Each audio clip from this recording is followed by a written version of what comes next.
और कामिल जात की एक और अलामत और ज़मानत सबसे बड़ी जो है वो ये है कि जितने भी मौलवी आलिम उलमाओं की आप तकरीर बयानें सुनते हैं, क्या कोई भी मौलवी, कोई भी आलिम या मुफ्ती ये ज़मानत लेगा?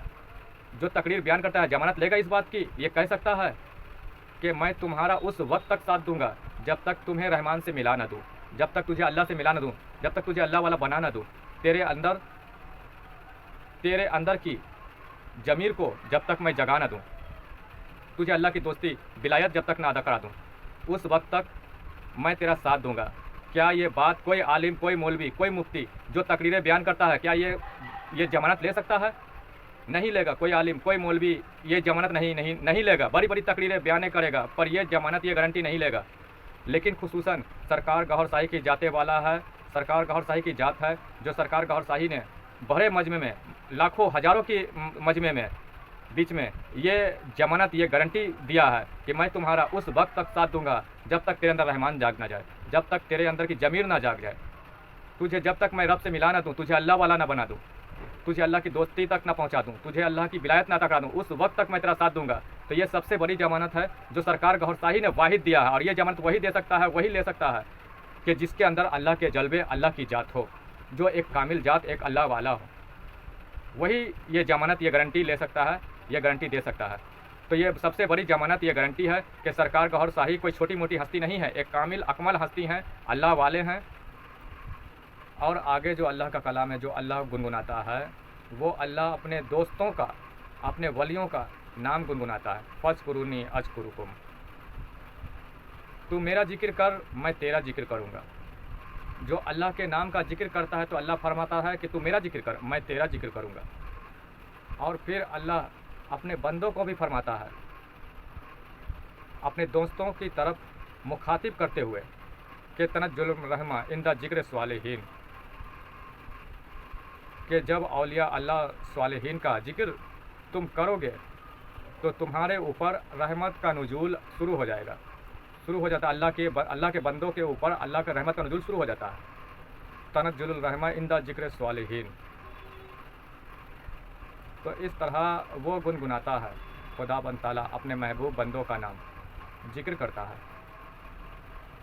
और हर आम बंदों को जब अल्लाह महबूब बना लेता है, अल्लाह राज़ी हो जाता है, तो अल्लाह अपने दोस्ती, अपनी विलायत के लिए चुन लेता है। और अल्लाह का महबूब बनने के लिए, ताकि बंदा अल्लाह की दोस्ती, अल्लाह की विलायत तक पहुँचे, उसके लिए इंसान को अपने नफ्स की नफ़ी करनी पड़ती है। यानी कि हर इंसान को ये लाजमी है कि वो अपने नफ्स को पाक करे।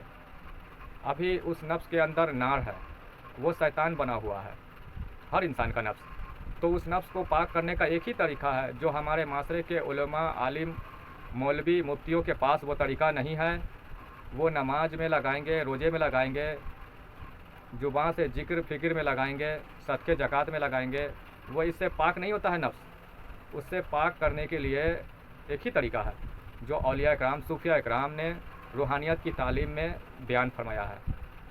इल्म बातिन वो तरीक़ा, इल्म तसव्वुफ़ में वो तरीक़ा वो बताया जाता है। उसे पाक करने का जो ज़रिया है वो है नूर।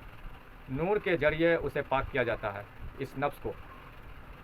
और यहाँ पर मुसलमानों की गलती ये है, और उलमाओं के पास वो इल्म नहीं है कि ये नूर बनाने वाला तालीम दिया, ये नूर बनाने वाला तालीम इनके पास है नहीं कि नूर से नफ्स को कैसे पाक करें, नूर किस तरह बनाया जाता है, ये उलमा नहीं जानते हैं। तो नूर की जो हुनर है, नूर बनाने का जो हुनर है, जो औलिया इकराम, सूफिया इकराम से जो सीख लेते हैं, जेल में रूहानियत तसव्वुफ़ की तालीम हासिल करके जो सीख लेते हैं, फिर वो नूर बनाने की ओर गामजन हो जाते हैं कि नूर कैसे बनाया जाए और नूर को किस तरह अपने अंदर उतारा जाए, उस पर वो तवज्जो देने लगते हैं। और नूर के ज़रिए वो अपने नफ्स को पाक साफ़ कर लेते हैं। जो नूर के ज़रिए अपने नफ्स को पाक साफ़ करने में कामयाब हो जाते हैं, उसे नफ्स की नफ़ी कहते हैं, उसे नफ्स की नफ़ी कहते हैं। और ये नफ़ी असबात जो कहा जाता है, ये कलमा ला इलाहा इल्लल्लाह की ओर इशारा है, जिसमें ला जो है वो नफ़ी का सिरा है और इल्लल्लाह असबात का सिरा है। हर ज़माने में औलिया इकराम, सूफिया इकराम आए, लोगों को बैत किए और ये नफ़ी असबात का, कलमा ला इल्लल्लाह का भेद वो राज खोला, नफ़ी असबात के राज बताएं। नफ्स की नफ़ी किस तरह की जाती है, नफ्स को किस तरह नूर से पाक किया जाता है, बैत करने के बाद ही अपने मुरीदों को उसकी तालीम तरबियत अता की मुर्शिदों ने, ताकि वो अपने नफ्स की नफ़ी कर पाएँ, नूर के ज़रिए नूर बना पाएँ और नूर के ज़रिए अपने नफ्स को पाक कर पाएँ। हर ज़माने में औलिया इकराम सूफिया इकराम आए, तो इस ज़माने में इस दौर में तो ऐसे कोई औलिया इकराम सूफिया इकराम वज़ाहिर हमारे बीच मौजूद नहीं है। लेकिन अभी इस दौर में, इस समय, इस वक्त वाहिद एक सरकार गौहर शाही की जात है जो बंदे का नफ्स है, उसकी नफ्स की नफ़ी कैसे की जाए, नफ्स में नूर कैसे उतारा जाए, नफ्स को किस तरह पाक किया जाए, वो अमल, वो तरीक़ा, वो तालीम तरबियत सरकार गौहर शाही अता कर रहे हैं, लोगों को बता रहे हैं, लोगों को इस काम में लगा रहे हैं और लोग कामयाब भी हो रहे हैं। तो सरकार गौहर शाही से जुड़े सैयदी यूनुस अल गौहर शाही से नुमाइंदाए जो गौहर शाही हैं, जो इस वक्त अलरा टीवी पर आते हैं, जो यूट्यूब के ज़रिए से वो पेशकश करते हैं वो कलाम, उन्हें सरकार गौहर शाही ने गद्दी पर बिठाया है। जो नफ्स की नफ़ी, कल्ब में अल्लाह का नूर उतारना, अल्लाह का जिक्र किस तरह उतारा जाता है, नफ्स को कलमा तैयब से किस तरह पाक किया जाता है, कलमा तैयब किस तरह पढ़ाया जाता है, अपने अंदर के जो लताइफ हैं, जो रूहें, जो उस रूह को किस तरह बेदार किया जाता है, ये सब तालीम या तरबियत सरकार गौहर शाही की जो तालीम है, ये सैयदी यूनुस अल गौहर शाही की जानिब से, अलरा टीवी की जानिब से वो सैयदी पेश कर रहे हैं, लोगों को बता रहे हैं। तो सरकार गौहर शाही से जुड़ें और सरकार गौहर से जुड़ने के लिए, वो ख़ास अहम तालीम लेने के लिए, अपने नफ्स को पाक करने के लिए, नूर बनाने का वो हुनर सीखने के लिए सैयदी यूनुस अल गौहर शाही को सुने, जो अलरा टीवी से आते हैं, उनके चैनल को विजिट करें और उन्हें फॉलो करें। उनसे जुड़ने के लिए इजाज़त ज़िक्र कल्ब हासिल करें। कॉन्टैक्ट नंबर जो है वो डिस्क्रिप्शन में दिया गया है, व्हाट्सएप नंबर भी दिया गया है, और इजाज़त ज़िक्र कल्ब नंबर के ज़रिए लें और वो ख़ास तालीम, वो अमल सीखें कि जिससे नफ्स पाक हो, जिससे नफ्स की नफ़ी हो। और ये तालीम आज इस दौर में कोई आलिम, कोई उलमा, कोई मौलवी नहीं बताते ये तालीम। और रही बात सरकार गौहर शाही को लेकर कि क्या वो कामिल जात हैं, अल्लाह वाले हैं, हाँ भाई, सरकार गौहर शाही एक कामिल जात, एक अल्लाह वाले, एक अकमल हस्ती हैं, अल्लाह की जानिब से भेजे गए हैं। उन्हें अल्लाह ने इज़्न अता किया है, नबी पाक सल्लल्लाहु अलैहि वसल्लम की जानिब से वो सरकार गौहर शाही को इज़्न मिला हुआ है। लोगों को अल्लाह का राह बताना, अल्लाह वाला बनाना, अल्लाह का इश्क लोगों के दिलों में डालना, लोगों के नफ्स पाक करना, कल्ब में अल्लाह का नूर उतारना, ये सरकार गौहर शाही का मकसद है, जो अल्लाह के हुक्म से ही वो कर रहे हैं और रसूल खुदा सल्लल्लाहु अलैहि वसल्लम के हुक्म से कर रहे हैं। और कामिल जात की एक और अलामत और ज़मानत सबसे बड़ी जो है वो ये है कि जितने भी मौलवी, आलिम, उलमाओं की आप तकरीर बयाने सुनते हैं, क्या कोई भी मौलवी, कोई भी आलिम या मुफ्ती ये ज़मानत लेगा, जो तकरीर बयान करता है ज़मानत लेगा इस बात की, ये कह सकता है कि मैं तुम्हारा उस वक्त तक साथ दूंगा जब तक तुम्हें रहमान से मिला ना दूँ, जब तक तुझे अल्लाह से मिला ना दूँ, जब तक तुझे अल्लाह वाला बना ना दूँ, तेरे अंदर की ज़मीर को जब तक मैं जगा ना दूँ, तुझे अल्लाह की दोस्ती विलायत जब तक ना अदा करा दूँ, उस वक्त तक मैं तेरा साथ दूंगा। क्या ये बात कोई आलिम, कोई मौलवी, कोई मुफ्ती जो तकरीरें बयान करता है, क्या ये ज़मानत ले सकता है? नहीं लेगा। कोई आलिम, कोई मौलवी ये ज़मानत नहीं लेगा। बड़ी बड़ी तकरीरें बयान करेगा पर यह ज़मानत, ये गारंटी नहीं लेगा। लेकिन खुसूसन सरकार गौहर शाही की जाते वाला है, सरकार गौहर शाही की जात है, जो सरकार गौहर शाही ने बड़े मजमे में, लाखों हज़ारों की मजमे में, बीच में ये ज़मानत, ये गारंटी दिया है कि मैं तुम्हारा उस वक्त तक साथ दूंगा जब तक तेरे अंदर रहमान जाग ना जाए, जब तक तेरे अंदर की ज़मीर ना जाग जाए, तुझे जब तक मैं रब से मिला ना दूँ, तुझे अल्लाह वाला ना बना दूँ, तुझे अल्लाह की दोस्ती तक ना पहुँचा दूँ, तुझे अल्लाह की विलायत ना करा दूँ, उस वक्त तक मैं तेरा साथ दूंगा। तो ये सबसे बड़ी ज़मानत है जो सरकार गौहर शाही ने वाहिद दिया है। और ये ज़मानत वही दे सकता है, वही ले सकता है कि जिसके अंदर अल्लाह के जलवे, अल्लाह की जात हो, जो एक कामिल जात, एक अल्लाह वाला हो, वही ये ज़मानत, ये गारंटी ले सकता है, ये गारंटी दे सकता है।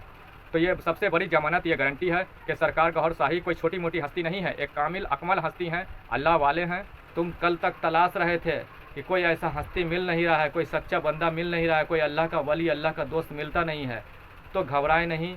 ऐसा बंदा, ऐसा अल्लाह वाला, अल्लाह का दोस्त, अल्लाह का वली हमारे बीच मौजूद है। बस चाहत होनी चाहिए, मेहनत होनी चाहिए, लगन होनी चाहिए और अल्लाह से दुआ करनी चाहिए कि अल्लाह ऐसे बंदे से, ऐसी हस्ती से मिलाए तो बेशक अल्लाह किसी न किसी जरिए से, किसी न किसी बहाने से मिला देता है। तो यूट्यूब हमारे लिए बहुत ही बड़ा माध्यम, एक जरिया अल्लाह के फजल से बना हुआ है, सोशल मीडिया, जिसके ज़रिए हम सरकार तक हम पहुँचे हैं, आप भी पहुँच सकते हैं।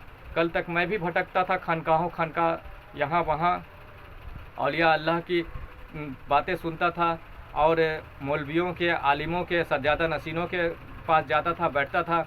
अपनी मैं बात कर रहा हूँ, तो बैठता था तो बस वहाँ क्या है कि वलियों के किस्से कहानियाँ चलते थे, किस्से कहानियाँ चलते थे। लेकिन ये ख़ास तालीम जो है कि अगर वो वली बने हैं, अल्लाह की दोस्ती तक पहुँचे हैं, तो तू भी अल्लाह की दोस्ती तक पहुँच सकता है। अल्लाह की दोस्ती, वो अल्लाह की कुर्ब हासिल कर सकता है, बरगाह रिसालत तक रसाई हासिल कर सकता है, तू भी कर सकता है। पर वो तालीम सज्जादा नशीन इन खनकाहों में नहीं मिला। कम से कम मैं अपनी बात बताऊं तो 12 साल तक मैं भटका हूं, 12 से 15 साल मैं भटका हूं। और अल्लाह से दुआ भी मैंने की कि ऐ अल्लाह, कोई ऐसी कामिल हस्ती से मिला, अल्लाह मुझे तेरा कुर्ब चाहिए, अल्लाह तेरी विलायत का रास्ता मुझे चाहिए, तेरी दोस्ती रूहानियत का रास्ता मुझे चाहिए। तब एक रोज़ ऐसा आया कि अल्लाह ने यूं ही यूट्यूब पर मैं सर्च कर रहा था और वलियों की था, तो अचानक से एक चैनल मुझे दिखा जिसका नाम था अल रा टीवी। तो मैंने उस पर जब सर्च किया, खोला, तो मुझे सरकार गौहर शाही की तालीम सुनने को मिला, सैयदी यूनुस अल गौहर शाही की बयानात मुझे सुनने को मिला। जब मैंने सुना तो मैं काफ़ी मुतासिर हुआ उनकी बयानात से, उनकी तालीमात से। और मैंने कहा कि यही हक़ है, मुझे इसी की तलाश थी।